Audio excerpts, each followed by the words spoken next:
The courtroom was still, the kind of silence that made every heartbeat sound like a drum. Then came the sharp crack of the judge's gavel striking wood, a sound so final, it felt like the closing of a coffin lid.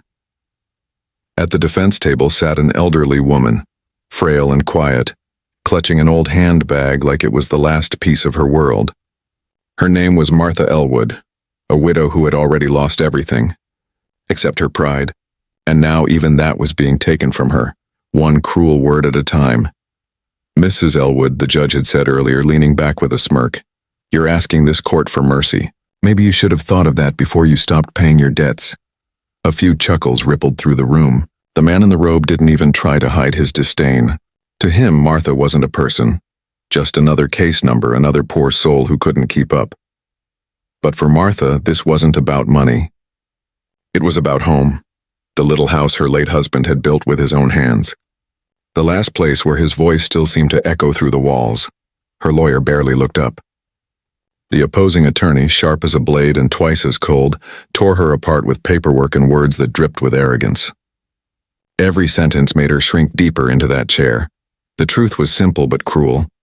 Her husband, Harold, had died suddenly 3 years earlier. Between the hospital bills, funeral costs, and a mountain of debt, Martha had fallen behind.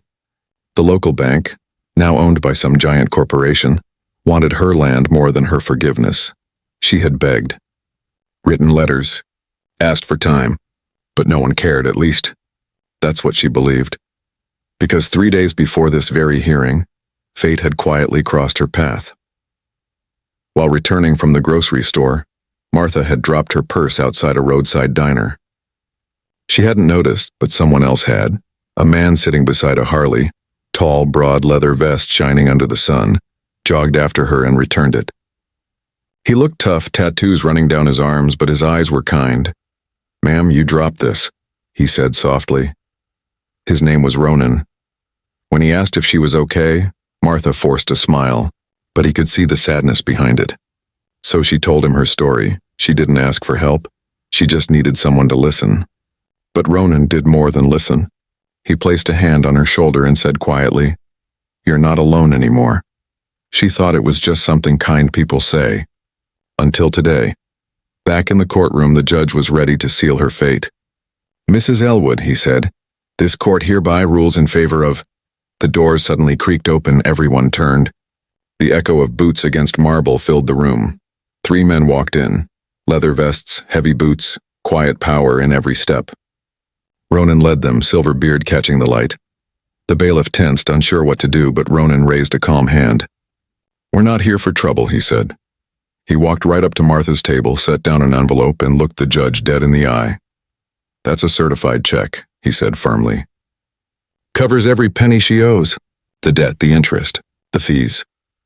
So maybe," he added with a quiet edge, "you can stop laughing now." The room went silent. Even the judge's smirk disappeared. He stammered, "If the payment is verified, this case is dismissed." For a moment, Martha couldn't breathe. Then the tears came.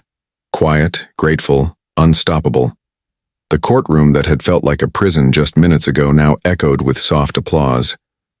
Even the judge gave a small, humbled nod.